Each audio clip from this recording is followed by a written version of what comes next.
ዜማ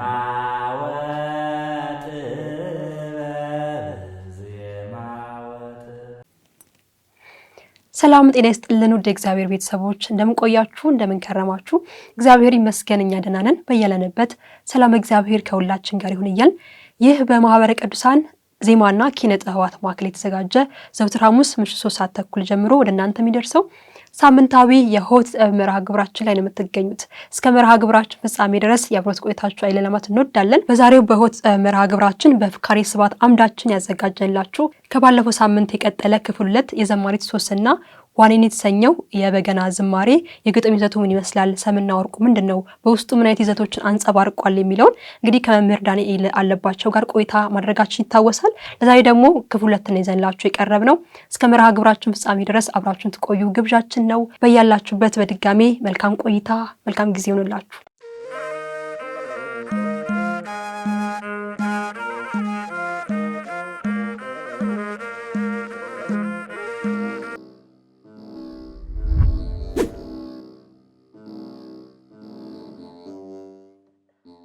አምላኬ በሰማይ ዋኔን በምድርም ያለህ ዋኔን ሊጠፋ ነውና ዋኔን ዓለምን ታደገ ዋኔን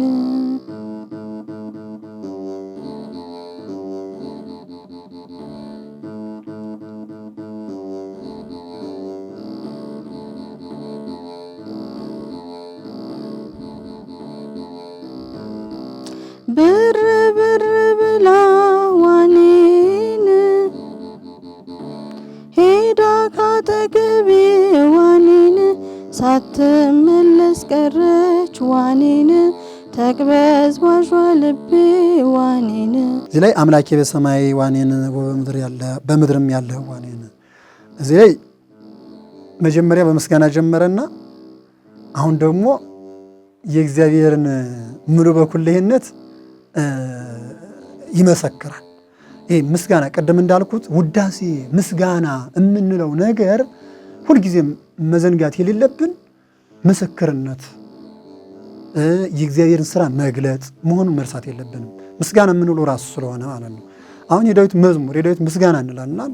አይምሮ ከመተሰባህ እግዚአብሔር በጻድቁ እግዚአብሔር በጻድቁ እንደተመሰገነ ወቁ መግለጥ ማለት ነው። እግዚአብሔር በጻድቃን አድሮ ድንቅ ነገርን እያደረገ ራሱ እንደሚገልጥ ይሄንን መግለጥ ነው። አሁን እዚህ ጋር እየነገረን ያለ አምላኬ በሰማይም አለህ በምድርም ያለው አንተ ነህ። ይሄ በጸሎታችን እንደውም በጸሎት የሃይማኖት ጸሎት ብለን በምንጸልየው ጸሎታችን ላይ በከመ በሰማይ ከማሁ በምድርም በሰማይም አለ፣ በሰማይ አለ በምድርም አለ እግዚአብሔር። ይሄ ማለት ምን ማለት ነው? ሰማይና ምድርን የወሰነ እሱ ነው። እሱን የሚወስነው ፍጥረት የለም። እሱ ፈጣሪ ስለሆነ ሰማይና ምድርን በመሃል እጁ ይዞ ነው የሚኖረው። አሁን እኛ ኃጢአትም ስንሰራ እኮ በመሃል እጁ ነን ያለ ነው። ሰው ሲዘሙትም ሲዋሽም ሲቀጥፍም መሃል እጁ ላይ ሆኖ ነው። አሁን ቢጥለን እንግዲህ ሌላ ጉዳይ ነው ማለት ነው። እሱ አይጥለንም እንጂ ደግ አምላክ ስለሆነ። ስለዚህ አምላኬ በሰማይ ዋኔን በምድርም ያለ ዋኔን ሊጠፋ ነውና ዋኔን ዓለምን ታደገው። ከዚያ በሰማይም በምድር ያለህ ማለት ዓለምን ሰማይንም ምድርንም የፈጠርክ በሰማይ ያሉትንም በምድር ያሉትንም የፈጠርክ በሰማይ ያሉ መላእክትን ፀሐይ፣ ጨረቃ፣ ከዋክብትን የፈጠርክ በምድር ያሉትን ሰውና ሌሎችን ፍጥረታት እፀዋይባንን ካልአን ፍጥረታትን እንስሳቱን አራዊቱን ሁሉ ያስገኘህ አንተ ነህና ይህንን ዓለም ታደገው ሊጠፋ ስለሆነ። እንዴት ነው የሚጠፋው? ጸሎት ነው። እዚህ ላይ አሁን ሰምና ወርቅ የሌለው ዝም ብሎ ፍጹም ጸሎት ማለት ነው። ይሄ ፍጹም ጸሎት ዓለም ሊጠፋ ያለ በምንድን ነው? በኃጢአቱ። ከዚህ በፊት ዓለም ጠፍቷል እናውቃለን። በኖህ ዘመን ሰው እግዚአብሔርን ሲበድል እግዚአብሔርን ማሰብ ሲያቆም ጻድቁ ኖህ ሲያስተምራቸው አንሰማም በማለታቸው ጠፍተዋል። ስለዚህ ሊጠፋ ነውና ዓለምን ታደገው ብሎ ይጸልያል። ዓለም እንዳይጠፋ ነው። አሁን እዚህ ጋር በነገራችን ላይ አሁን በኖህ ዘመን ከነበረው ኃጢአት የበለጠ ኃጢአት እየተሰራ ነው።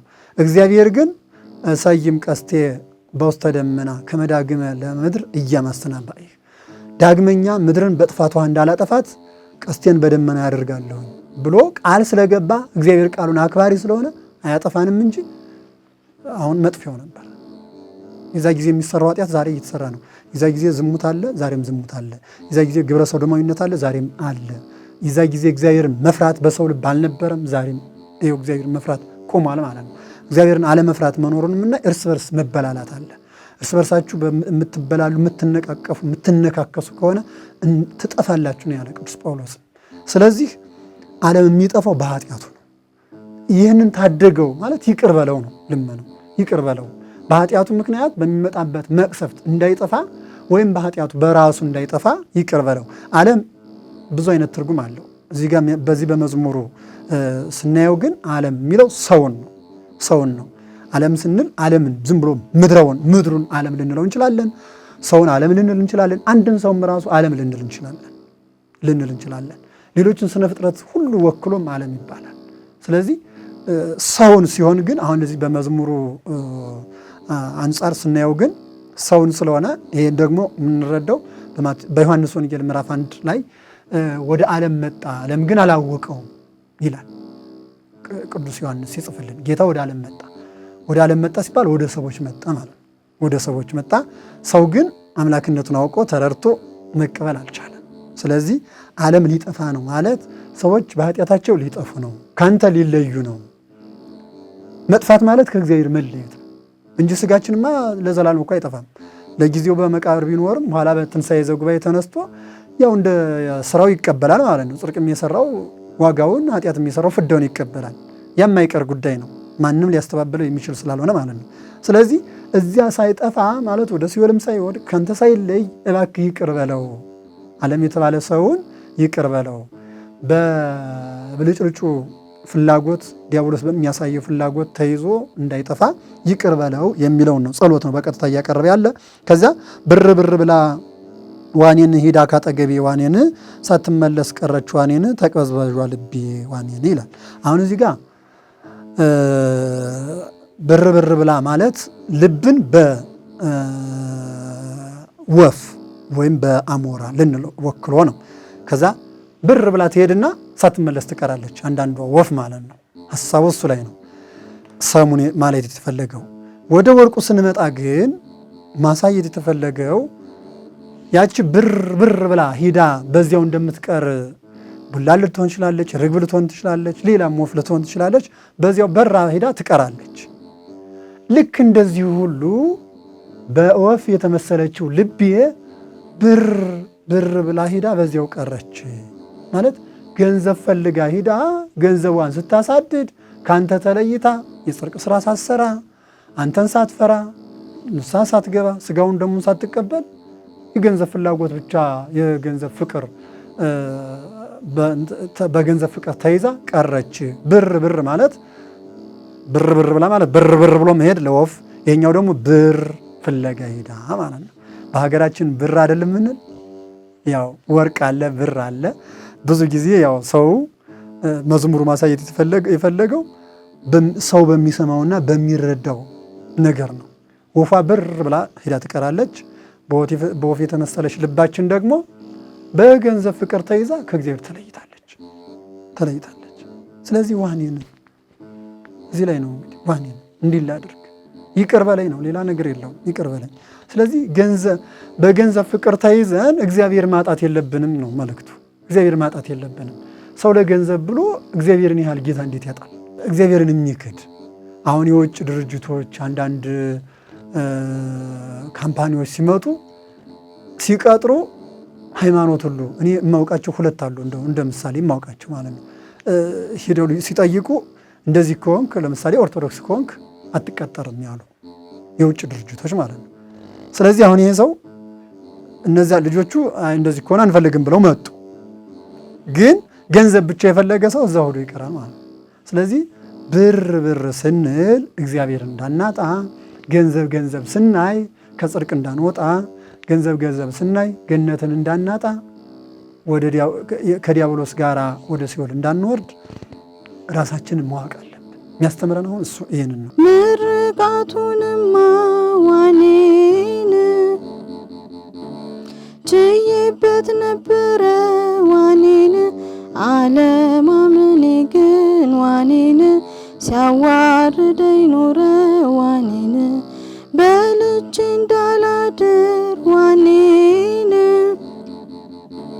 ቆርጥሜ ከጥሬ ዋኔን መምህሩ አይደሉም ዋኔን የጎዳይ ረዱነ ዋኔን። ምርቃቱን ማችየበት ነበረ አለማመኔ ግን ዋኔን ሲያዋርደኝ ኖረ ይላል። ምንድነው ለማለት የተፈለገው? እዚህ ላይ ብዙ ጊዜ እያንዳንዱ የበገና መዝሙር በስም ስለሆነ የሚቀርበው አንዳንድ ሰው መራቂ ሰው ምረቃ ይችላል። ለምረቃ የሚጠራም አለ። በተለይ በሰሜኑ ስንሄድ ተስካር ሲወጣ እንዲህ ትልልቅ ድግሶች ሲደገሱ ገሌ መራቂ ነው እሱ እንዳይቀርብን ተብሎ ይጠራል ማለት ነው።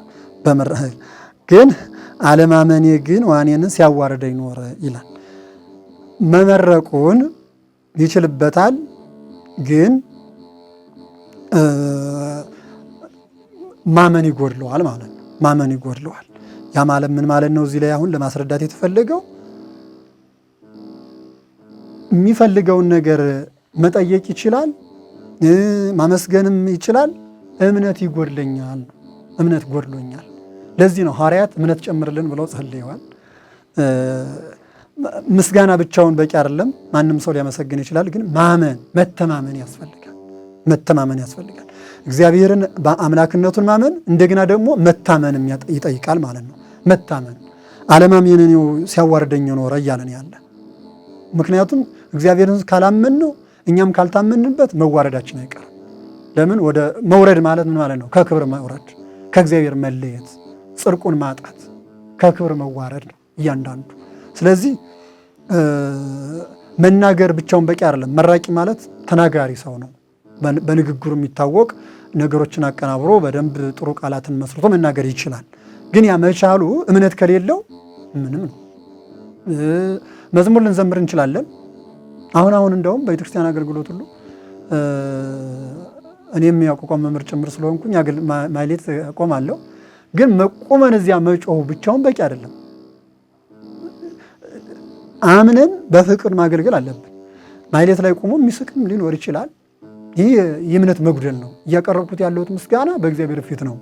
አንድ ምድራዊ ችሎት ፊት ቆሞ ማውራት የሚችል የለም፣ የሚስቅ የለም፣ ስልክ የሚያወራ የለም።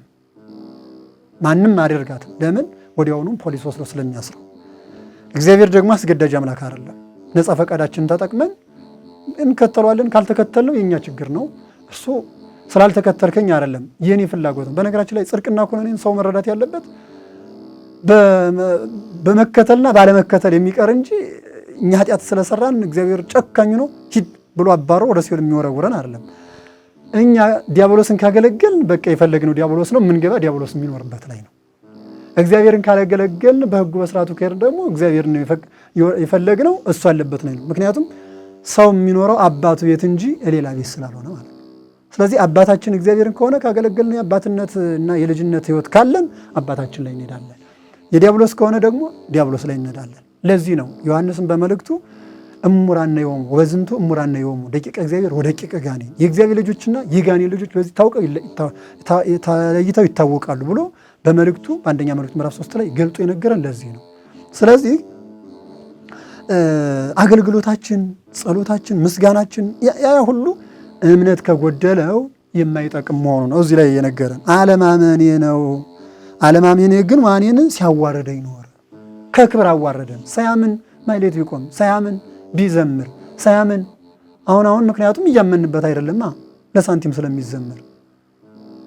ስለዚህ ከመዋረድ እንድንድን አምነን መዘመር፣ አምነን መጸለይ፣ አምነን ማመስገን ብቻ ሳንቲም ስለተገኘበት መዝሙር አወጣው ተብሎ ያችን እንደው ሽጦ ምን ብሎ ገንዘብ ለማግኘት ብቻ መሆን የለበትም የሚለው ነው እያሳየን ያለ ይሄ መዝሙር ማለት ነው።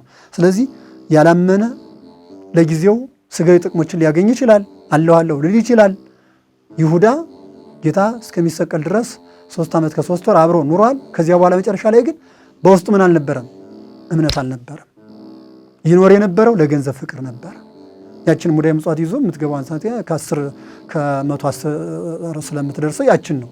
በመጨረሻም በ300 ብር የተነሳ 30 ብር ይደርሰኛል ብሎ ጌታውን ሽጦ ወጥቶ ቀረ ማለት ነው። ስለዚህ ይዋረዳል። ያለ እምነት የሚደረጉ አገልግሎቶች ሁሉ ነው መልእክቱ።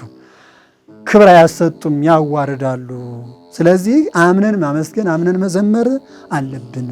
ለሰው ይምሰል ከሰው ላለመለየት ሳያምኑ ማድረግ የለብንም። በነገራችን ላይ ሳያምኑ ኦርቶዶክሳዊ ቤተክርስቲያን ሳያምኑ ቤተክርስቲያን የሚኖሩ አሉ። እንዲህ አይነት ህይወት አዋራጅ ነው እያለ አዋራጅ ነው። ከዛ በልቼ እንዳላድር ዋኔን ቆርጥሜ ከጥሬው ዋኔን መምህሩ አይደሉም ዋኔን የጎዳኝ ረዱ ነው ይላል። ይሄ በልቼ እንዳላድር አሁን ወደ ገዳም ሲከድ ወይም ወደ አንድ ጉባኤ ቤት መምህር የሚያስተምርበት ጉባኤ ቤት ቢከድ ብዙ ጊዜ በዛ የሚገኘው ጥሬ ነው ተብሎ ይታሰባል እና ተማሪዎችንም በህዝባዊ አነጋገር የቆሎ ተማሪ ይባላል እና ለምን ደረቅ ነገር ቆርጥሞ የሚማር ለማለት ነው። ስድብ አይደለም። ደረቅ ነገር በልቶ የሚማር ለማለት ነውና ከዚያ ሄዶ ያችን ቁርጥም አድርጎ እንዳያድር እንኳን ረዱ ማለት አገልጋዩ ያ የመምህሩ ረዳት በገዳም ከሆነ የባሕታዊው ረድ ይባላል።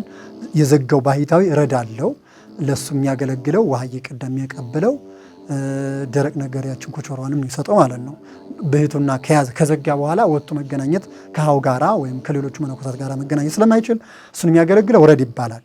በጉባኤ ቤት ደግሞ ለመምህሩ የሚላላከው ውሃ የሚቀዳለት እንደው የሆነ ነገር የሚያደርግለት ጥራጥሬዎችን የሚያቀርብለት እሱም ረድ ይባላል፣ ደቀ መዝሙሩ ማለት ነው።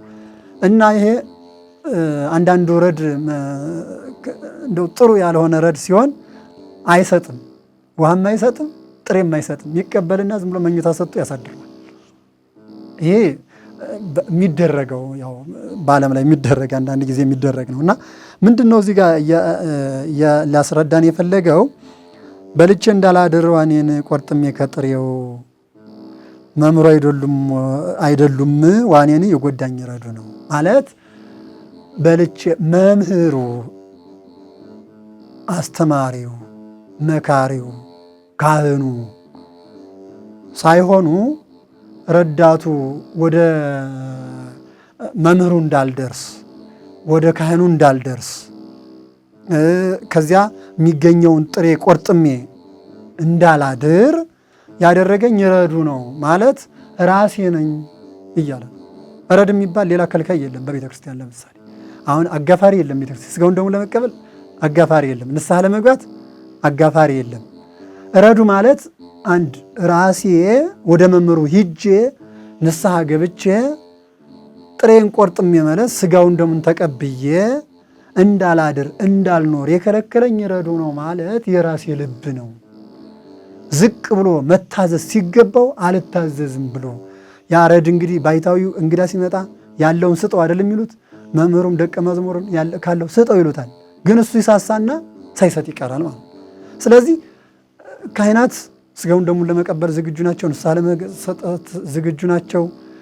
ቤተክርስቲያን ክፍት ናት። እየታጸዋና ቅጽኪ በሮች አይዘጉም ተብሏል። ዝግ አይደለችም ቤተክርስቲያን። ለሚመጣ አምኖ ለመጣ ሁሉ ትቀበላለች። አምኖ የመጣውን ማለት ነው። ማንም ሰው ማለት ነው። እንደውም ቅዱስ ያሬድ በጾመ ድጓ በዚህ በምኩራብ ጾመ ድጓ በሰኞ ጾመ ድጓ ላይ ሁሉ ዘጌሰ ወመጻ ሀቢሃ እይጻሙ እስመ መፍቅር ተነግር ይላል። በጣም የገረመኝ ነው። ትናንት እያየሁት ወደ እሷ ገስግሶ የመጣ ሁሉ አይደክምም። ይሄ ማለት ድካመ ስጋ ድካመ ነፍስ አያገኘውም ማለትና እስመ መፍቀሪ ተነግድ እንግዳ ወዳጅ ናትና ይላታል። ቤተክርስቲያንን ነው። ይህ ማለት ምን ማለት ነው? እንግዳ ወዳጅ ናት ማለት ወደ እርሷ ከመጣ አንተ ከዚህ በፊት በኃጢአት ነው የኖርከው፣ አላመንክም ነበረ። እስከ ዛሬ 40 ዓመት 80 ዓመት በኃጢአት ኖረህ ነው ዛሬ ልትሞት ስትል እኔ ወደዚህ የምትመጣ ብላ አላጠምቅህም አትለውም። እንግዳ ወዳጅ ናት ማለት ያላመነው እንዲመጣ ስለምትፈልግ። ስለዚህ ቤተ ክርስቲያን ክፍት ናት አምኖ ለመጣ ሁሉ። ካህናትም እንደዚያ ናቸው። ግን የከለከለው ማን ነው? ረዱ ነው ማለት የራሴ ልብ ነው። ወርዶ ዝቅ ብሎ ማገልገል ታዛዥ መሆን ሲገባው ባለመታዘዙ ነው። ሂጄ ስጋውን ደሙን እንዳልቀበል የራሴ ልብ ነው የከለከለኝ እንጂ መምህሩ ካህኑ መምህሬ እንላለናል በባህላችን። ካህኑ አይደሉም የከለከሉኝ፣ ባሕታዊም አይደለም የከለከለኝ። በሰምና ወርቁ ሲነግረን ማለት ነው የራሴ ልብ ነው አልዋረድ ብሎ ዝቅ አልል ብሎ ንስሐ አልገባ ብሎ ትሕትናን ገንዘብ አላደርግም ብሎ በጾም በጸሎት በምጽዋት ሆኖ ንስሐ ገብቶ ቀኖናውን ፈጽሞ ስጋውን ደሙን መቀበል ያቃተው የራሴ ልብ ነው፣ ያዋረደኝ የራሴ ልብ ነው እያለ ይህ ምን ነው የሚነግረን? አሁን እዚህ ጋር መጸጸት ይባላል። ጸጸት ነው። አለመቅረብ በራሱ ጊዜ ልቡ ነው አልዋረድለት ብሎ መልካም ረድ አልሆን ብሎ ማለት ነው። መልካም ረድ ዝቅ ብሎ ያገለግላል። ለባይታዊ ሌላ አካል እንግዳ ሲመጣ በደንብ ይሸኛል። ደቀ መዝሙር መልካም ደቀ መዝሙር ቤት ያፈራውን ሰጥቶ ይሰዳል። የኔ ልብ ግን አልዋረድልኝ አለ፣ መልካም ረድ አልሆነ አለ። መምህሩም አልከለከሉኝም ነበረ። ንስሐ ልግባ ብላቸው አትገባም ብሎ አላባረሩኝም። ስጋውን ደሙን ያቀብሉ ብላቸው አላቀብልም አላሉኝም። ግን እኔ ወረድ ብዬ ረድ ማለት በሌላ አማርኛ መውረድ ማለት ነው። ወረደ ይልና ረድ የምንለው መውረድ የወረደ ማለት ነው። ግሱ ራሱ ይነግራል። ረድስኩም መስቀልከ ይላል አለ ጾመ ድጓው። እስኪ ከመስቀል ወረድና እኒህ አለ። በዚያ በግራ በኩል የተሰቀለው ወንበዴ ማለት ነው። ሉቃስ ወንጌል ምዕራፍ 23 ላይ የምናገኘው። በቀኝ ያለው ደግሞ አንተ በዚህ ሰዓት እንኳን ጌታን አትፈራውምን? እኛ በኃጢአታችን ነው የተሰቀልነው፣ እሱ እኮ ምንም በደል የለበትም አለና አመነ። ወዲያውኑ ተዘከረኒ ዓመት መጽእ መንግሥትከ በመንግሥት ስትመጣ አስበኝ አለ።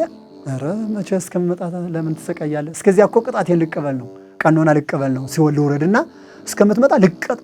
እምነቱ በጣም እኮ ነው፣ እኛ ስለማንረዳው ነው እንጂ ልቀጣ። እስከዚያ ኃጢአት ሰርቻለሁ፣ ቋንጃ ሰብሬያለሁ፣ በድያለሁ፣ ሰው አሳዝኛለሁ። እስከዛ ልቀጣ እስከምትመጣ ድረስ። የዛ ጊዜ ግን ስትመጣ እንዳትረሳኝ አደራህን፣ ወደ ገሃነም እንዳልዛወር። ጌታ ግን ቸር ነው። ወዲያውኑ ምን አለው? አይደለም ዛሬ በገነት ከኔ ጋር ትኖራለህ። ስለዚህ ረድ ማለት መውረድ፣ ዝቅ ብሎ ማገልገል። ዝቅ አለ ማለት ነው። ስጋውን ደሙ እንዳልቀበል ያደረገኝ፣ ንስሐ እንዳልገባ ያደረገኝ ትዕቢቴ ኩራቴ ነው። በካህኑ ፊት ተንበርክኬ አልቅሼ እሱን ምስክር እግዚአብሔርን ዳኛ አድርጌ ንስሐ ገብቼ ቀኖናዬን ፈጽሜ ስጋውን ደሙን ተቀብዬ እንዳልከብር ያደረገኝ መውረድ አለመቻሌ ነው፣ ዝቅ ማለት አለመቻሌ ነው የሚለውን ያሳየናል ማለት ነው ይሄ ክፍል። እሜቴ መቃብር ዋኔን መታ እንደ እንግዳ ዋኔን ጥሬ አልበላም አለች ዋኔን ስጋ ብቻ ለምዳ ዋኔን ጫጩት ከበዛበት ዋኔን አደርኩኝ ገብቼ ዋኔን አይ ልብ ማጣት ዋኔን ቀንቅኑን ረስቼ ዋኔን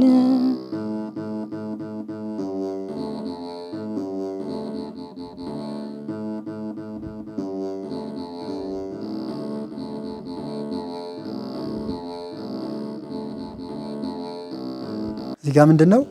እመቴ መቃብር ዋኔን መኝታ እንደ እንግዳ ዋኔን ጥሬ አልበላም ማለች ዋኔን ስጋ ብቻ ለምዳ። እዚህ ጋር ምንድን ነው እየነገረን ያለ? ያንኛው ስንኝ ደግሞ አንዳንድ ሰዎች ጥሩ መኝታ ይለምዱና እንግዳ ቢመጣም አይለቁም፣ ለእንግዳ ቦታ አይለቁም ማለት ነው። ሁልጊዜ መልካም መኝታ ነው የሚፈልጉት። ያን ብቻ አይደለም፣ ጥሬ አልበላም ማለች ዋኔን ስጋ ብቻ ለምዳ ደግሞ አለ። አሁን እየቀረ ሄደ እንጂ በሰሜኑ ክፍል እንደው በሁሉም ቦታ ይኖራል። በምስራቁም በምዕራቡም በሰሜኑም በደቡብም በሀገራችን እንግዳ ሲመጣ ስጋ በግ የማድረግ ልምድ አለ። እንደዚህ አይነት ልምድ አለ። አሁን ያን ማሳየት የፈለገው ሰሙን እሱን ነው። እንግዳ ሲመጣ ብቻ ያንን ይደረጋል። ያ የሚታረደው ግን ለማን ነው? ለእንግዶች፣ ለክብር ነው። ከዛ በግ ያለው ከሆነ ከዛ ስቦ ከጋጣው ወይም ያርዳል። የሌለውም ከሆነ ገዝቶም ቢሆን እንግዳ ሲመጣበት ከሩቅ ሀገር አሁን ደግሞ ከአሜሪካ ማለት ነው ሲመጣበት ያርዳል። ከዚያ በኋላ የታረደው ግን ለእንግዶች ነው። ግን እነመይቴ እዛ ያሉት ሰዎችም እኩል መብላት ይፈልጋሉ፣ በተአምር ማለት ነው ከእንግዳው ጋር። እዚህ ጋር ያሳየን እና እመይቴ የተባለችው እዚህ ጋር በምሳሌው መሰረት መቃብርን ነው እየነገረን ያለ። ከዚያ ምን አለ? እመቴ መቃብር ዋኔን መኝታ እንደ እንግዳ ጥሩ መኝታ ትፈልጋለች። ማስተናገዱ ያን ያህል ናት። ምንድን ነው ጥሬ መብላት አትፈልግም። ስጋ ብቻ ነው የምትፈልገው።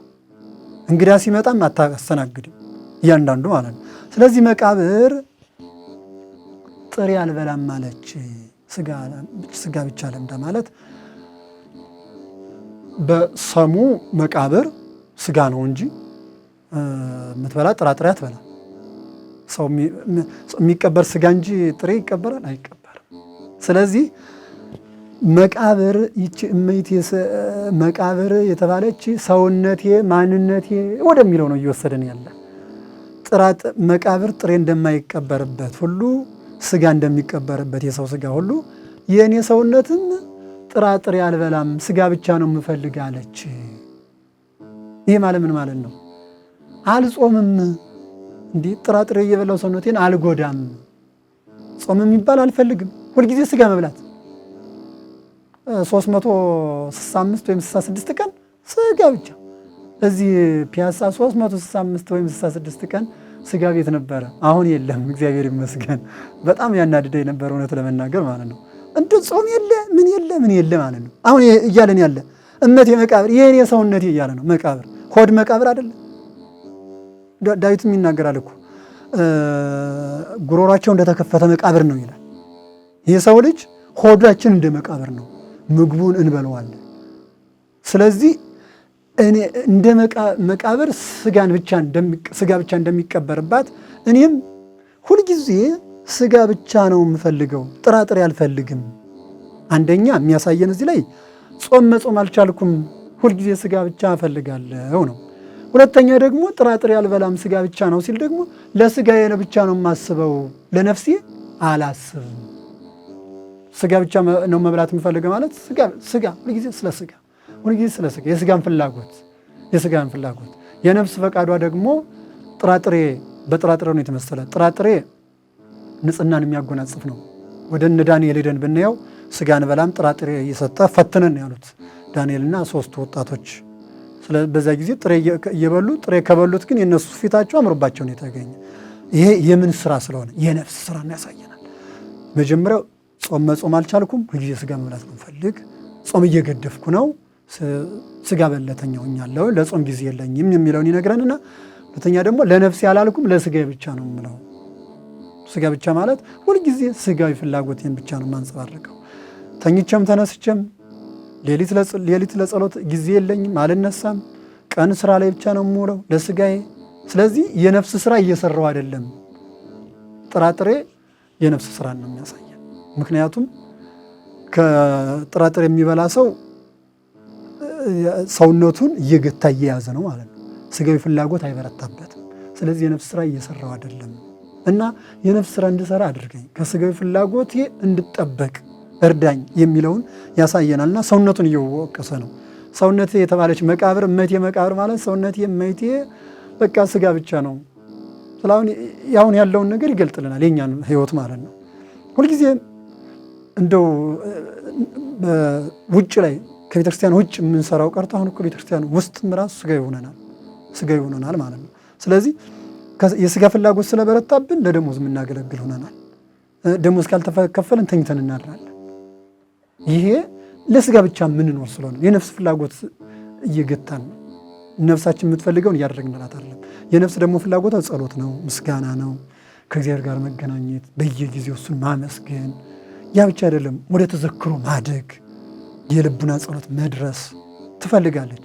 እሱን ሳይሆን በስጋ ፍላጎት ብቻ ተይዞ ሰውየው ጸሎቱም የምር አይደለም፣ ምስጋናውም የምር አይደለም፣ በዚያ እየቀረብኝ ነው የሚለውን ነው እያሳየን ያለን እና ምንድነው መልእክቱ? ከስጋ ፍላጎት ወጥተን የነፍስ ፍላጎት እንድናደርግ ነው እያመለከተን ያለ። ከዚያ ምን አለ? ጫጩት ከበዛበት ዋኔን አደርኩኝ ገብቼ ዋኔን አይ ልብ ማጣት ዋኔን ቀንቅኑን ረስቼ ዋኔን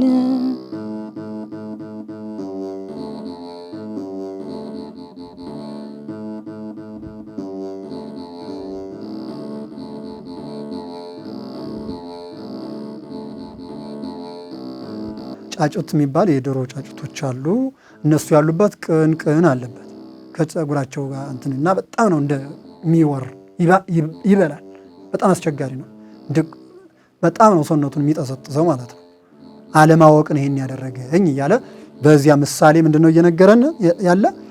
ጫጩት የተባሉ ስጋዊ ፍላጎት በበዛባቸው ሰዎች መካከል እየኖርኩ ቅንቅኑ በላኝ ማለት የልብ ማጣት ልብ አጥቼ ስጋዊ ፍላጎት ካላቸው ሰዎች ጋራ ከዘማውያኑ ጋራ ከሌቦች ጋራ ከውሸተኞች ጋራ ከነፍሰ ገዳዮች ጋራ እየኖርኩ እኔም ቅንቅኑ በላኝ ማለት እንደነሱ ሆንኩ። ለዚህ ነው ነቢየ እግዚአብሔር ዳዊት መዝሙር 1 ቁጥር 1 ጀምሮ የሚነግረን በክፎች ምክር ያልሄደ ብፁዕ ነው ይለናል። በኃጥአን ወንበር ያልተቀመጠ ብፁዕ ነው ይለናል። ስለዚህ አሁን ጫጩት የሚላቸው ጫጩቶች ምግብ ብቻ ነው ፍላጎታቸው፣ ኃጥአን ደግሞ ምግብ ብቻ ነው ፍላጎታቸው። ስለዚህ ከነዚህ ጋር አሁን እኔም ነፍሰ ገዳይ ሆንኩ፣ እኔም ለስጋ የማላስብ ሆንኩ፣ ኃጢአተኛ ሆንኩ። ስለዚህ ቅንቅኑ በላኝ። አንደኛ ያ ቅንቅኑ ይበላል። እዚህኛው ላይ ደግሞ ሰውን ማንነቴ ጠፋ፣ ከጽድቅ ወጣሁ። ቅንቅን ማለት እንጨቱንም ይበላል። የድሮቹ ደግሞ ሰው ላይ ሲያርፍ በጣም ነው የሚበላ ማለት ነው፣ ይለበልባል። ስለዚህ የኔም ማንነቴ በኃጢአት ተበላሽ፣ እግዚአብሔርን መፍራት ከኔ ራቀ የሚለውን ነው እየነገረን ያለና ከዚህ አውጣኝ ነው። ሜዳውን ቢሮጡ ዋኔን አይደክሙ አይለፉ ዋኔን የሰው ሁሉ ዕዳ ዋኔን አፋፉ ነው ክፉ ዋኔን ወደ ኢየሩሳሌም ዋኔን ልሂድ ሁሌ ስመኝ ዋኔን እንጃልኛውንስ ዋኔን ዝቋላ ምራቀኝ ዋኔን። እዚህ ጋ ሜዳውን ቢሮጡ ዋኔን አይደክሙ አይለፉ ዋኔን ጠቅለል አድርጎ ሜዳው ላይ መሮጥ አያደክምም፣ ልፋትም ብዙ የለውም። ሰሙ የሰው ሁሉ ዕዳ ዋኔን አፋፉ ነው ክፉ። ሰው ሁሉ በጣም የሚደክመው ከፍታን መውጣት ነው፣ አቀበትን መውጣት ነው። አፋፍ የምንለው አቀበቱን ወጥተን እዚያች አፋፏ ላይ ጫፍ ላይ ለመድረስ ያለው እሱ ይከብደዋል፣ ለሰው ለመንገደኛ ሰው ማለት ነው። ሜዳ ላይ እንደ ልቡ ሲሄድ ይቆያል። ተራራውን አቀበቱን ወጥቶ አፋፍ ለመድረስ ግን ይከብድበታል። ይሄ በሰውኛው ማንኛውም ጎዳና የሚሄድ ሰው መንገድ የሚሄድ ሰው የሚደርስበት ነው። እዚህ ጋር ምንድን ነው አሁን እየነገረን ያለ ወደ መንፈሳዊ ትርጉሙ ሜዳውን ቢሮጡ ዋኔን አይደክሙ አይለፉ። ስጋዊ ፍላጎትን መኖር ብዙ ድካም የለውም። ሄዶ ዋሽቶም ቀጥፎም ጉቦ ተቀብሎም አጭበርብሮም በልቶ ይታደራል። ብዙ ድካም የለውም። በነገራችን ላይ እንደ ስጋ እንኑር ከተባለ ቀላል ነው። ምን ችግር አለው? ከሚዋሹት ጋራ መዋሸት ነው። ከሚሰርቁት ጋራ መስረቅ ነው። ከሚቀሙ ጋራ መቀማት ነው። አይከብድም። ምንም ችግር የለበትም። አንዳንድ ኢትዮጵያዊ ፊልሞችን ስታዩ ቀምተው ዘርፎ ምናምን በቃ ያለ ድካም ይበላሉ። የሆነች ነገር ስትመጣ ግን ድክም ቅሪት አፋፍ ነገር ስትመጣ መከራ ስትመጣ፣ ስለዚህ የስጋ ፍላጎትን መኖር ቀላል ነው። አፋፉ ላይ ግን አፋፍ የተባለው የሰው ሁሉ ዕዳ ዋኔ ነው፣ አፋፉ ነው ክፉ ማለት ወደ ተራራ መውጣት፣ አፋፉ ላይ መድረስ። ይሄ ምንድን ነው? ተራራ መውጣት። ተራራ የጽድቅ ምልክት ነው። ተራራ የወንጌል ምልክት ነው። ተራራ የመንግስተ ሰማያት ምልክት ነው። ተራራ የቤተ ክርስቲያን ምሳሌ ነው። በዚህ ለማስረዳትም የተፈለገው እሱን ነው ተራራ የተባለ ማለት ነው። አፋፍ የተባለው በማቴዎስ ወንጌል ምዕራፍ 17 ላይም ተራራ ተብሎ የተነገረን በትርጓሜው ዋይረው ጎሙ ደብረ ነዋሃን ተባይቶሙ ሶስቱን ደቀ መዛሙርት ጴጥሮስና ዮሐንስና ያዕቆብን ወደ ረጅም ተራራ ይዟቸው ወጣ እና ያቺ ተራራ የተመሰለችው በዚያ ሁለቱ ነቢያት ሙሴና ኤልያስ መጥተዋል። ከዚህ ሶስቱ ሐዋርያት አሉ። ጌታ መካከል የተገኘባት ተራራ በቤተ ክርስቲያን ተመስላለች። አፋፍ የሚባለው ጫፉ ማለት ነው። ጫፉ የተራራው ጫፍ አፋፍ ይባላል። እዚያ ጫፉ ላይ ይዟቸው ከወጣ በኋላ ነው ብርሃነ መለኮቱን የገለጠ። ስለዚህ እዚህ ጋር ምንድነው ሜዳውን ታችታችሁን መሄድ የስጋ ፍላጎት አደረገና ተራራው ጫፍ ላይ አፋፉ ላይ መውጣት ግን ያቺ ተራራ የወንጌል ምሳሌ ናት ተብሏል። ያቺ ተራራ የቤተ ክርስቲያን ምሳሌ ናት። ያቺ ተራራ የመንግስተ ሰማያት ምሳሌ ናት። ያቺ ተራራ የጽድቅ ምሳሌ ናት። የንጽህና የቅድስና ምሳሌ ናት። ስለዚህ ወደ ተራራይቱ ወደ ቤተ ክርስቲያን መድረስ አቃተው ሰው። አሁን ስጋዊ ፍላጎቱን መኖር በቃ ችግር የለበትም። ሜዳውን መሮጥ ስለ ስጋ መኖር ቤት ለመስራት የሚፈልገውን ስጋዊ ፍላጎት አሸንፎ ለመኖር ይሮጣል። የሰው ሁሉ ዕዳ ዋኔን አፋፉ ነው። ግን ወደ ቤተክርስቲያን ለመምጣት ለመጸለይ ሌሊት ተነስቶ 10 ሰዓት እንኳን ተነስቶ ቅዳሴ ለማስቀደስ ጭንቅ፣ ወንጌል ለመማር በሰርክ መጥቶ ጸልዮ በዚያ ወንጌል ተምሮ ለመሄድ አሁንም ጭንቅ ነው። ይሄ ከሆነ ደግሞ በዚህ ከተጨነቀ ወደ መንግሥተ ሰማያት ለመግባት ጭንቅ ነው የሚሆነው። ስለዚህ የሰው ሁሉ ዕዳ አፋፉ ነው ክፉ ማለት ወደ ቤተክርስቲያን ለመድረስ ይጨንቀዋል። ዕዳው እሱ ነው። ስለዚህ ምንድነው አሁን እያስተማረን ያለ? በስጋዊ ፍላጎት ብቻ ተጠምደን ወደ መንግሥተ ሰማያት ወደ ቤተክርስቲያን ሳንገሰግስ ወንጌል ሳንማር ንጽህና ቅድስናን ሳንይዝ መንግሥተ ሰማያት መግባት አንችልም። እሱ ዕዳ ነው እና ሜዳውን ብቻ ሳይሆን ወደ ተራራው የምንወጣ ወደ ቤተክርስቲያን እንሄድ፣ እንጸልይ፣ ንስሐ እንግባ፣ ስጋውን ደግሞ እንቀበል። ተራራ የንጽህና ምሳሌ ስለሆነ ንጽህናን እንያዝ። ተራራ ከወጡ በኋላ ከተማን ሁሉ ማየት ይቻላል። ጭጫውን፣ ግጫውን፣ ጋራውን፣ ሸንተረሩን ሁሉ ማየት ይቻላል። ተራራ ላይ ሲወጣ ወደ ቤተክርስቲያን ከመጣ ንጽህና አለ፣ ቅድስና አለ። የማናየው ታይተው አይተናቸውን የማናውቃቸውን ሁሉ ተራራ ላይ ስንወጣ እንደምናየው ሁሉ ቤተክርስቲያን ስንመጣ የመላእክት ህብረት አለ፣ የጻድቃን ህብረት አለ፣ ከቅዱሳን ጋር አንድ መሆን አለ። ያንን አይተናቸው የማናውቃቸው ምስጢራት መሳተፍ አለ። ስለዚህ ያ ዕዳ እንዳይሆንብን መትጋት አለብን ነው። የሰው ሁሉ ዕዳ ይሄ ነው አሁን የሆነበት። ስጋዊ ፍላጎቱን ይኖራል፣ ወደ ቤተክርስቲያን ሲመጣ ዕዳ ወገቤን ውሎ ቁጭ ይላል ማለት ነው። የሚፈልገውን ነገር ለስጋው የሚፈልገውን ሲያደርግ መኪና ለመግዛት ሲሮጥ ተበድሮ ምናምን እንደዚህ በቃ ሲል ምንም አይደንቀውም። በቃ ስራ እየሰራ ነው እንደሚያስበው። ቤተክርስቲያን ለመምጣት ሲሆን ግን ዕዳ ይሆንበታል። ይህን ነገር አሁን ሁላችንም ጸሎት ሲባል ዕዳ ይሆንበታል፣ ተራራ ይሆንበታል ማለት ነው። ንጽህና ያዝ ሲባል ከዝሙት ወጣ ሲባል ዕዳ እየዘሞት ሳንቲም ይሰበስባል። በዝሙት ገላውን እየሸጠ ይህ እኮ ከእግዚአብሔር ይለይሃል፣ ይብቃ፣ ሌላ ስራ ለስጋ የሚሆን ሌላ ስራ፣ ንስሐ ግባ፣ ንስሐ ግቢ፣ ጹም፣ ይጸልይ፣ ወደ ቤተክርስቲያን ወንጌልን ተማሪ፣ ስጋውን ደሙን ተቀበል። ዕዳ ይሄ ሆኖብኛልና ዋኔን እያለ ስለዚህ እንውጣ ነው ዋና ነገሩ። እንውጣ አውጣን እያለ እየጸለየ ነው። ወደ ኢየሩሳሌም ዋኔን ልሂድ ሁሌ ስመኝ ዋኔን እንጃልኛውንስ ዋኔን ዝቋላ ምራቀኝ ዋኔን በቁሙ ነው ሰው ኢየሩሳሌም ሊሄድ ኢየሩሳሌም ጌታ የተቀበረበትን መቃብር ተሳልሞ መምጣት ሜዳችን መቃብር ታላላቅ ታምራት ያደረገባቸው እነ ጌቴሴማኒ እነ ደብረ ታቦር እነ ቀራንዮን እነዚያን ቦታዎች አይቶ ለመምጣት ይመኛል። ያ ይቀርና ዝቋላ እንኳን ከዚች ከአዲስ አበባ ተነስቶ ዝቋላ እንኳን መሄድ አቃተኝ። አይደለም ኢየሩሳሌም ደርሶ መምጣት እዚህም አቃተኝ ይላል። አሁን እዚህ ጋር ምንድነው በመሄድ ሊያሳየን ያሰበው? መንግሥተ ሰማያት መግባት ቀርቶ እዚች ቅርቢቱ ቤተክርስቲያን እንኳን መድረስ አልቻልኩም እያለ ነው። ዋናው በኢየሩሳሌምና በዝቋላ መንግሥተ ሰማያትና ቤተክርስቲያን እያነጻጸርልን ያለው መንግሥተ ሰማያት ገና ሩቁ በምድራዊቷ ኢየሩሳሌም መንግሥተ ሰማያት ምሳሌ፣ በዚች ዝቋላን ደግሞ ቤተክርስቲያን። ዝቋላ ቅርብ ነው። ሄዶ አቡነ ገብረ መንፈስ ተሳልሞ በረከት አግኝቶ መምጣት። እንደው እዚች ቅርቡ መሄድ ቀርቶ መንግሥተ ሰማያት ለመግባት ቤተክርስቲያን መገኘት ያስፈልጋል።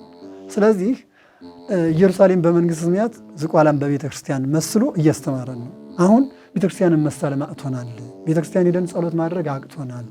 እንኳን እዛ ሩቅ ሀገር ሄዶ ለመጸለይ ቤተክርስቲያን መግባት መጸለይ ያቃተው ሰው ገብቶ ንስሐ መግባት ያቃተው ሰው እዚሁ ቅርብ ቤተክርስቲያን እኮ በምድር ያለች ኤምባሲ ናት። የእግዚአብሔር ኤምባሲ ናት ቤተክርስቲያን ማለት ነው።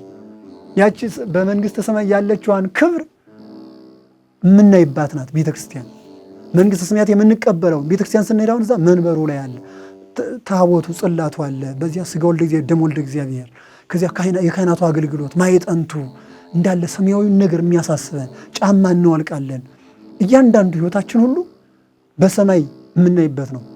ቅዳሴ ተገብቶ እስከሚጨረስ ቀራንዮውን እናስብና ቀራንዮ ክርስቶስ በቤተልሔም ተወልዶ አድጎ ከዛ ወደ ቀራንዮ ገብቶ መሰቀሉን አስበን ያንን ሁሉ እናይና በዚያው ልክ ደግሞ እዚያ ላይ እንሄዳለን። በዛ መንግስት ያለውን ህብረት ቤተክርስቲያን ስንሄድ የማይተዋወቁ ሰዎች አንዱን ያመሰግናሉ እግዚአብሔርን በእግዚአብሔር ልጅነት አንድ ስለሆኑ ማለት ነው። በስጋ አይተዋወቁም። እናውቀው ሰው ሁሉ እዛ ቤተክርስቲያን አለ። ግን አንድ ሆነን ስብሐት ለእግዚአብሔር ስሚያት እንደ መላእክት ቅዱስ ቅዱስ ቅዱስ ብለን እናመሰግናለን። በቅዳሴው ምስጋና ተሳትፈን አንድ ሆነን አንድ ስጋ ወልደ እግዚአብሔርን ተቀብለን አንድ ደም ወልደ እግዚአብሔርን ጠጥተን ህብረት አንድ ሆነን እንመለሳለን። እንደዚህ የሆኑት ደግሞ መንግስተ ሰማያት መግባት ይችላሉ። ስለዚህ ይሄንን ማድረግ ካቃተኝ መንግስተ ሰማያትማ እንዴት እገባለሁ? ስለዚህ መንግስተ ሰማያት ለመግባት ምን ማድረግ አለብኝ እያለ ነው። ቤተክርስቲያን መሄድ፣ ወንጌል መማር፣ መጸለይ፣ ንስሐ መግባት፣ ስጋውን ደሙን መቀበል ያስፈልጋል። ዝቋላን በቤተክርስቲያን በቅርቡ ለሰው በሚረዳው በሀገሩ አይደለም የሚዘመረው። መንግስተ ሰማያትን ደግሞ በኢየሩሳሌም በዚያ በሩቁ። ስለዚህ እዚያ እሄዳለሁ መንግስተ ሰማያት እገባለሁ ብዬ አስቤያለሁኝ። ግን እዚህ እንኳን ቤተክርስቲያን መሄድ አልቻልኩም እያለ ነው እና በጣም የሚገርም ነው። ዛሬ ስታርቀሽ ኑሪ ዋኔን ስጋ ከነፍስሽ ዋኔን ጾምና ጸሎትን ዋኔን አማላጅ ይዘሽ ዋኔን እመቤቴ ማርያም ዋኔን ሳንኳኳ ደጅሽን ዋኔን ማርማር ብለሽ ለኔ ዋኔን ጠይቂው ልጅሽን ዋኔን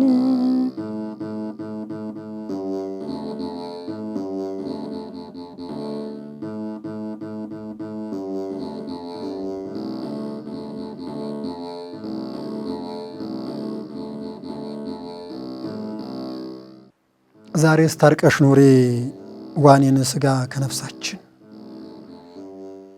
ጾምና ጸሎትን ዋኔን አማላጅ ይዘሽ ምንድነው እየነገረን ያለ? ዛሬ ታርቀሽ ኑሪ ስጋና ነፍሳችን።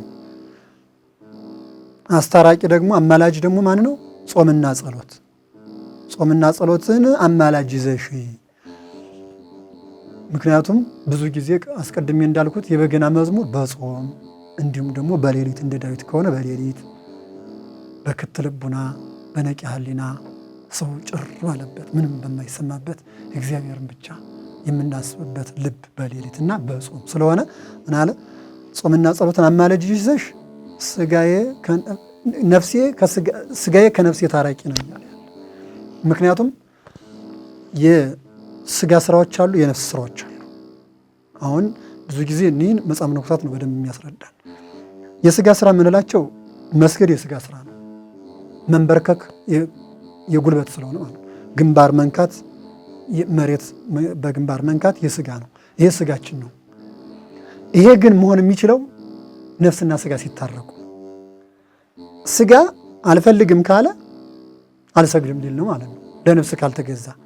የነፍስን ፈቃድ ማድረግ የሚችለው ስጋ ከነፍስ ጋር መታረቅ ሲችል ነው። ይህን ደግሞ የሚያደርጉት እነማን ናቸው? አማላጆቹ፣ አስታራቂዎች፣ ጾምና ጸሎት። ጾምና ጸሎት በማቴዎስ ወንጌል ምዕራፍ 6 ላይም ጾም፣ ጸሎት፣ ምጽዋት እነዚህ የትሩፋት አበጋዞች ስለሆኑ ጌታ ተናግሯቸዋል በሚገባ። የኃጢአት ስራዎች ሶስቶቹ አደገኞቹን ድል የነሳልን በዚህ ጾም፣ ስስት፣ ትዕቢትና ፍቅረ ነዋይ በማቴዎስ ወንጌል ምዕራፍ 4 ላይ የተገለጡት ማለት ነው ከ3 ቁጥር ጀምሮ። እዚህኛው ላይ ደግሞ የትሩፋት አበጋዞች የትሩፋት ስጋ አበጋዞች ዋናዎቹ እነማን ናቸው? ሃይማኖትና ፍቅር ያለው ሰው ጾም፣ ጸሎት፣ ምጽዋት አስቀምጦልናል ጌታችን። ስለዚህ ጾምና ጸሎት እንዳማላጅ አድርጎ ስጋና ነፍስን ለማስታረቅ ነው እየነገረን ያለ። ስለዚህ ሰው ሲሰግድ የስጋ ስራ እየሰራ ነው፣ የስጋ ትሩፋት ይባላል። በስጋው የሚሸካከሙ ነገሮችን ተሸክሞ ወደ ቤተክርስቲያን ማድረስ፣ ለባይታውያን መርዳት፣ ለጉባኤ ቤቶች የሆነ ነገር ማድረግ፣ በስጋው የሚሰራቸው ስራዎች እነዚህ የስጋ ትሩፋት ይባላል። የነፍስ ትሩፋት ደግሞ ጾሙ፣ ጸሎቱ፣ ምጽዋቱ እነዚህ የነፍስ ይባላሉ። የሚሰሩት በነፍስ መደብ ስለሆነ ማለት ነው። ያ ማለት ግን ተዋህዶን ማጥፋት አይደለም። አሁን ጌታ ሲተኛ እንቅልፍ የስጋ ስራ ነው እንላለን። ደግሞ ሞትን ድል አድርጎ ሲነሳ እናያለን። ግን ተዋህዶን አናጥ በተዋህዶ ነው። አንድ አካል በተዋህዶ የሚሰራቸው ማለት ነው። አንድ ሰውም ነፍስና ስጋ የተዋህዱለት ሰው የሚሰራቸው ግን ሲታረቁለት ነው። እነዚህን የሚያስታርቁ ጾምና ጸሎት ነው። ጾም እንዴት አድርጎ ነው የሚያስታርቅ? ስጋን ይገተዋል። ጾም ትፌውስ ቁስለ ነፍስ ወታጸምም ኩሎ ዘስጋ ፍቶታት። ቅዱስ ያሬድ በጾም አድርገው ጾም የነፍስን ቁስል ትፈውሳለች። የነፍስ ቁስል ኃጢአት ነው፣ ትፈውሳለችና ወታጸምም ኩሎ ፍቶታት ዘስጋ፣ የስጋ ፍላጎቶችንም ሁሉ ጸጥ ታደርጋቸዋለች። የስጋ ፍላጎት ዝሙቱ የስጋ ፍላጎት ነው። በቃ አለው ማለቱ፣ ጡንቻን ማሳየቱ፣ እንደዚህ አይነቶቹ የስጋ ፍላጎት ናቸው። እነዚህ ሁሉ ጸጥ የሚሉት በጾም ነው። የሚጾም ሰው እርጋታን ይማራል። ተሚሄሮሙ ለወራዙ ጽሙና ይላል። እንደውም ቀጥሎ እዚያው ቅዱስ ያሬድ ለወጣቶች እንደውም ለጎልማሶች መረጋጋትን ታስተምራቸዋለች ጾም። ስለዚህ የተረጋጋ ሰብእና የሚኖረው የተረጋጋ ማንነት የሚኖረው ሰው ሲጾም ነው። ሲጾም ሰውነቱ ይገሰጻል። ድካም ይስማማዋል ወይም ድካም ይይዘዋል። ሲደክም ያን ጊዜ ከነፍስ ጋር ታረቀ ማለት ነው። ይህንን የሚያደርጉት ደግሞ ጾምና ጸሎት ናቸው። ሲጾም ሲጸልይ ስጋና ነፍስ ይታረቃሉ። ስጋና ነፍስን የሚያስታርቁ ጾምና ጸሎት ስለሆኑ ዛሬ ስታርቀሽ ኑሪ ዋኔን ስጋ ከነፍሳችን የሚለው ለዚህ ነው። አንቺ ስጋዬ ከነፍሴ ታረቂ፣ ተጣልተሽ ወደ ሲኦል እንዳታወርጅኝ፣ ከፈጣሪ እንዳትለይኝ፣ በአንቺ በስጋ ፍላጎት ብቻ ተጠምደሽ የነፍስን ስራ እንዳታስቀርብኝ፣ አንቺ ስጋዬ በጾምና ጸሎትን ማላጅ አድርገሽ ከነፍሴ ታረቂ። ጾምና ጸሎት ማለት ስጋን ለነፍስ ሊያስገዛ የሚችለው። ስለዚህ ይህንን ጾምና እዚህ ላይ ምንድን ነው ማሳየት የተፈለገው? ጾምና ጸሎት ነፍስና ስጋን አስታርቆ መንግስተ ሰማያት ያስገባል፣ ከእግዚአብሔር ያገናኛል ማለት ነው። ከእግዚአብሔር ያገናኛል። እኛ ግን አንጠቀምበትም። ጾምን እንደ ስጋ ብቻ እንደ ነፍስ ብቻ አይደለም እኮ በነፍስ መደብ ብቻ። ያው እኛ እንድንጸድቅ ነው የምንጾመው። እግዚአብሔር ፈቃዱ ሆኖ ጾማችን ቢቀበለን እንደ መጽደቅ ነው፣ ክብረ ለማግኘት ነው። ግን ለስጋም ይጠቅማል። ባሕታውያን እኮ ውለው ስለሚበሉ ሰውነታቸው ሸንቃጣ ነው። እዚህ ሆዳቸው ላይ የተጠራቀመ ስብ ፋት ስለሌለ ለመስገድ ፈጣኖች ናቸው። እዚህ የተጠራቀመ ስብ ያለበት ሰው ግን ጎንበስ ብሎ እንኳን ጫማውን ለማሰር ይከብደዋል። እንዴ ጫማውን ሲያስቀባ ሰውየው ምንድን ነው ያለው? ያስቀባ ሆዱ ስለቀደመው። እዚህ ወንጌል ላይ ያለ ጌታ የፈወሰው ሰው ሆዱ ፊቱን የቀደመው ይለዋል። በጣም ሆዱ አብጦበት በበሽታ ነው ያኛው ወንጌሉ ላይ ያለው እና እግሩን አያየውም። ልክ አሁን ሆዱ በጣም እንዲሆነ ሰው እንደዚህ ሆኖ ቁጭ ብሎ እኔ ባላይህ እግዚአብሔር ያይሃልና ደህና አድርገህ ቀባው አለ ይባላል።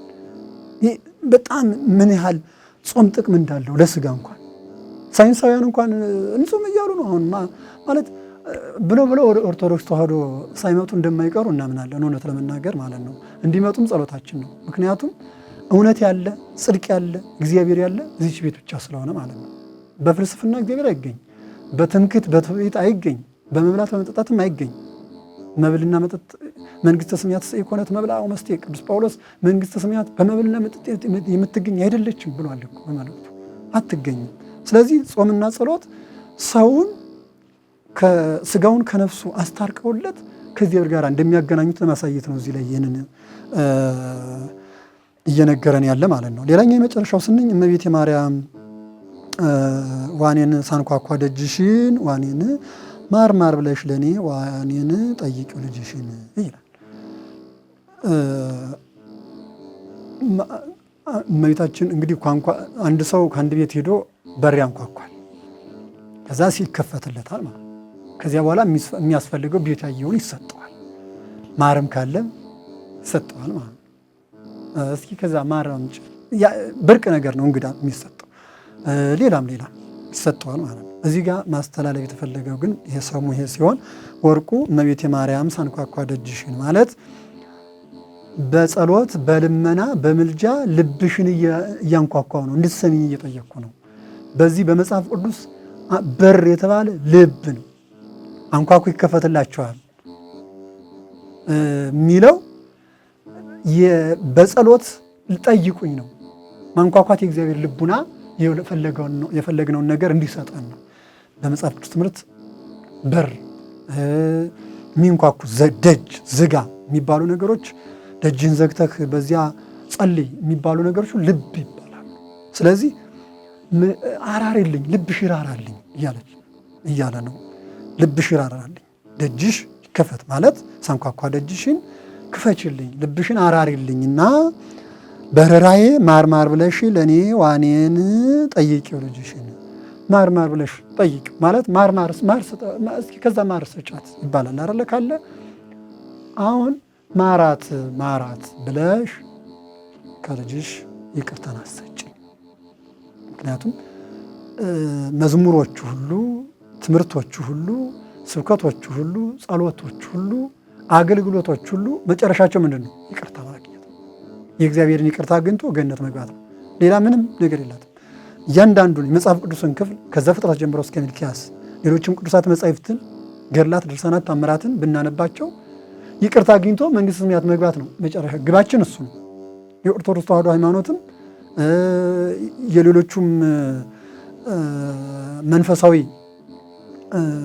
ማህበራት ስራ ሁሉ ይቅርታን አግኝቶ ትውልዱ መንግሥተ ሰማያት ገነት እንዲገባ ስለሆነ መጨረሻ ላይ የመጨረሻው ክፍል ስንኝ ይቅርታን ደግሞ እመቤታችን መጥራቱ ተገቢ ነው።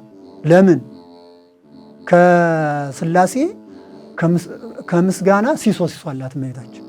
ሥላሴ እናመሰግናለን፣ ለእመቤታችን ደግሞ ሲሶ እናመሰግናለን ማለት ነው። እንግዲህ ሲሶ እናውቃለን አለ ከአራት እጅ አንድ እጁ ማለት ነው። ስለዚህ እግዚአብሔርን ካመሰገን በኋላ ክርስቶስ እኛን ለማዳን ሲመጣ ዙፋኑ እሷ ናት። ከእሷ ስጋ ከእሷ ነፍስ ነስቶ ተወልዶ ነው እኛን ያዳነን። ስለዚህ እሱን ያገኘንባትን እመቤታችንን ሳንጠራ አንሄድም። ስለዚህ ምስጋናው በትክክለኛ ኦርቶዶክሳዊ መሆኑንም እዚህም ያሳየናል። ይሄ መዝሙር ማለት ነው ኦርቶዶክሳዊ መዝሙር መሆኑን ያሳየናል። እንጠቅልለውና መዝሙሩ በጠቅላላ ይሄ መዝሙር ይሄ በገና መዝሙር ኦርቶዶክሳዊ መሆኑን አሳይቶናል። አንደኛ ምስጋናን ይዟል፣ ጸሎትን ይዟል፣ ልመናን ማለት ነው። አስተብቆትን ይዟል፣ ምልጃን፣ ለሌላው መማለድን። ኦርቶዶክሳዊ ትምህርት እሱ ስለሆነ ማለት ነው። ፈጣሪን ያመሰግናል፣ መላእክትንም ያመሰግናል ስለሚረዱት፣ ጻድቃንን ያመሰግናል እመቤታችንን መጀመሪያ አድርጎ። ከዛ ሌላም ሰው ሊያመሰግን ይችላል። በነገራችን ላይ ምስጋና መንፈሳዊ ያለ፣ ስጋዊ ምስጋና አለ። መንፈሳዊ ምስጋና የምንለው እግዚአብሔርና ቅዱሳን መላእክትን ቅዱሳን ሰዎችን የምናመሰግንበት እሱ መንፈሳዊ ምስጋና ነው። ስጋዊ ምስጋና ደግሞ የምንለው ስራ ለሰሩ ሰዎች የሚገባቸውን ምስጋና ከሽልማት ጋር ይሰጣቸዋል። ይሄ ምስጋና በሚለው አንለውጠውም። ስብሐት ለእግዚአብሔር በሰማያት ስንል፣ ስብሐት ለማርያም ስንል፣ ስብሐት ለመስቀለ ክርስቶስ ስንል ምስጋና የሚለው አይቀየርም። ቃላት የለንማ፣ ቋንቋችን ደካማ ስለሆነ ማለት ነው። ሌላውንም ሰው ስራ ሰርቶም ጥሩ ስራ የሰራውን እናመሰግናለን ነው የምለው። እግዚአብሔርን አመሰግናለሁ ነው የምለው። ይሄ ምንድን ነው? ይህ ቋንቋ ድክመት ነው። ይሄኛውንም እናመሰግናለን የምንለው ግን ስጋዊ ምስጋና ነው። እግዚአብሔር እናመሰግናለሁ ስንለው ደግሞ የአምልኮት ምስጋና ነው። እመቤታችን እናመሰግንሻለሁ ስንል ደግሞ የጸጋ ምስጋና ነው። እያንዳንዱ የሚለየው በእኛ ልብ ባለው እውቀት ነው እንጂ ቃላት አይገልጡልንም። ምክንያቱም እግዚአብሔር የምናመሰግንበት ቃላት ሌላ የለንም። እግዚአብሔር እኛ እንድንረዳው መጽሐፍ ቅዱስን ያጻፈው በእኛ ቋንቋ ነው። እኛ በምንረዳው ነው የገለጠልን። መላእክትም መጥተው የሚያናግሩን በእኛ ነው። ወተናገረው ለአብርሃም በልሳነ ብሔሩ። እግዚአብሔር አብርሃም ሲያናገረው በራሱ ቋንቋ ነው። በራሱ ቋንቋ እግዚአብሔር የሚናገረውማ ከሆነ አይሆንም። መላእክትም በሚነጋገሩበት ከሆነ አይሆንም። ስለዚህ ይሄ መዝሙር አንደኛ ኦርቶዶክሳዊ መሆኑን ያሳያል። ቤተክርስቲያኒቱ የምታምነውን ሶስቱን ነገሮች ይዟል። ምስጋናን፣ ጸሎትን፣ ልመናን፣ ምልጃን በደንብ ይዟል። ከዛ ደግሞ ታምኑ ኃጣውን መዝሙር ታምኑ ኃጣው ኃጢአትን ማመን እና መጸጸት፣ መለማመጥ፣ ንስሐን፣ ትህትናን እያንዳንዱን ህይወት ማሳየት መቻል አለበት። ዝም ብሎ እንደ ዘፈን እወድሃለሁ እንዲህ እልሃለሁ ቅጥርት የለውም መዝሙር። ያንን ታምኑ ኃጣው ሊኖር እዚህም አለው። በኃጢአት ወድቄ ቀረሁ። ከዚያ ደግሞ ምን በቃ በትክክለኛ ቅዱስ ያሬድ እንደዘምሩ አይነት የሚመስል ነው። ከዛ ወደ ጽድቅ የሚደረስባቸውን ነገሮች ደግሞ ያመጣል። ምን ቤተ ክርስቲያንን በዝቋላና በኢየሩሳሌም መስሎ መንግስተ ሰማያት ለመግባት ቤተ ክርስቲያን መሄድ እንደሚገባ ያሳየናል። ይሄ ኦርቶዶክሳዊ ነው። ሌላው ደግሞ ጾምና ጸሎትን አመጣ። ይሄ ኦርቶዶክሳዊ መሆኑን በደንብ የሚያሳየን አንዱ ማለት ነው። ያለ ጾም ያለ ጸሎት ያለ ምጽዋት ጌታን በማቴዎስ ወንጌል ምዕራፍ 6 ከቁጥር 1 ጀምሮ እንደገለጠልን ጾምና ጸሎት፣ ምጽዋት በየቀኑ ልናደርጋቸው የሚገቡ ናቸው። የቻለ ሁልጊዜ ያልቻለ ደግሞ ቤተክርስቲያን በሰራችሁ ጊዜ ያደርጋል ማለት ነው። ስለዚህ ጾም የምንለው የተሰሩ በአዋጅ የታወጁ አጾማትን ሰዓቱ እስከተወሰነበት ሰዓት ድረስ ከእህል ከውሃ እንቆጠባለን፣ ግን እስከ ዕለተ ሞታችን እንጾማለን። ይሄ ጾም ደግሞ ምንድነው? ክፉ ከመናገር ቅዱስ ያሬድ ይጹም አይን ይጹም ይጹም ልሳን አንደበት ይጹም እዝንኒ ይጹም እምሰሚያሱ ጆሮም ክፉ ከመስማትና ያንን ከማድረግ ይጹም ይላል። ይሄ ማለት አይናችሁ አይ ማለት አይደለም። አይን ከማየት ጆሮ እስከ መስማት ይጠግባልን ብሏል ጠቢቡ ሰሎሞን በመጽሐፈ ምሳሌ። አይናችን ያ ጆሮአችን ይሰማል፣ ግን ክፉ ስንሰማ ያንን አለማድረግ ነው ይጹም ማለት። አይናችን የሆነ ክፉ ነገር ቢያይ ያንን እኛ አለማድረግ፣ ጆሮአችን ክፉ ቢሰማ ያንን አለማድረግ።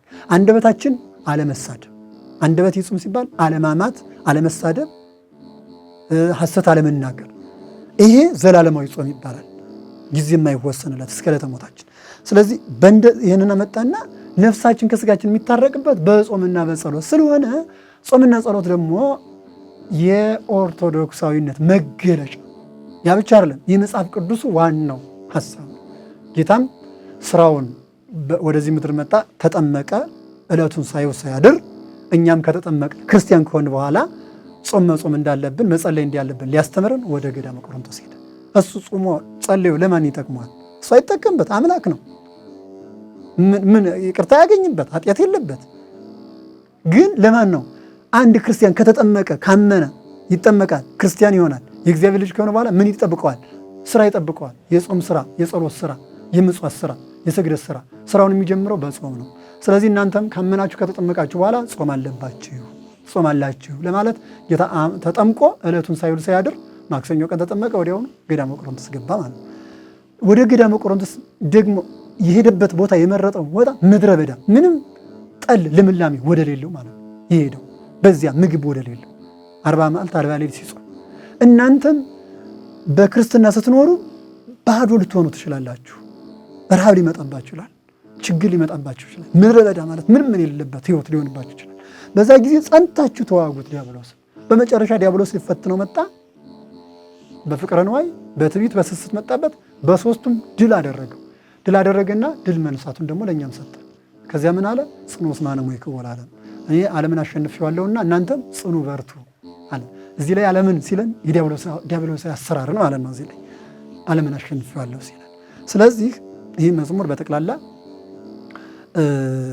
ቅዱስ ያሬድ በመዝሙሩ ታምኖ ሀጣው አለው፣ ምስጋና አለው፣ ጸሎት አለው። ሁሉን ነገር አካቶ እንደሚዘምረው ሁሉ የመዝሙርም ሁሉን ያካተተ መጽሐፍ ቅዱሳዊ ኦርቶዶክሳዊ መዝሙር ነው ማለት እንችላለን።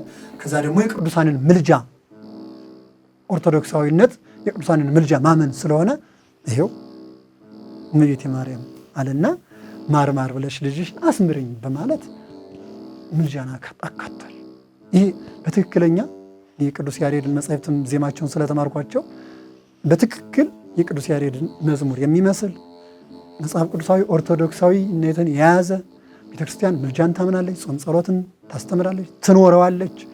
ምስጋናን፣ ጸሎትን፣ ምልጃን፣ ለሌላው መማለድን እያንዳንዱን አማላጅ ሰባት መጽሐፍ ቅዱስን መነሻ አድርጋ ታደርጋለች። ያንን ሁሉ ያካተተ መዝሙር ሆኖ አግኝቼዋለሁ። በጣም ጥሩ መዝሙር ነው። ክቡራትና ክቡራን ተመልካዮቻችን ተከታተላችሁ የምትገኙት በማህበረ ቅዱሳን ቴሌቪዥን የሆት መርሃ ግብራችን ነው።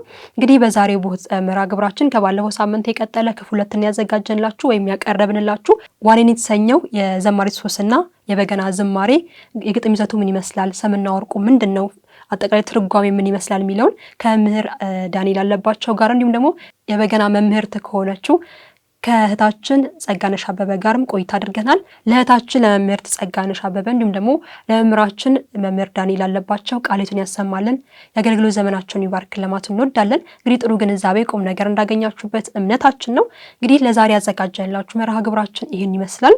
በመርሃ ግብሮቻችን ላይም ሀሳብ አስተያየት ካላችሁ ከስር ባለው አድራሻችን ልታደርሱን ትችላላችሁ።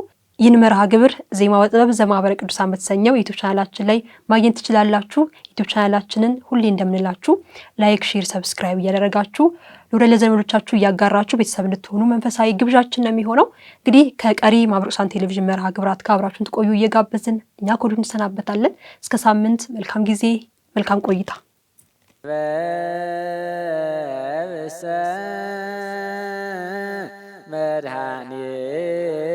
መድኃኒነ ውእቱ ዘቤዘወነ በጥብሐ ሥጋሁ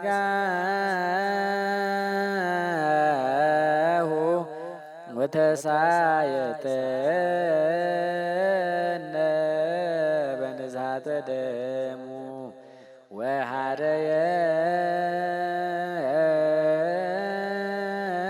ወሃደየነ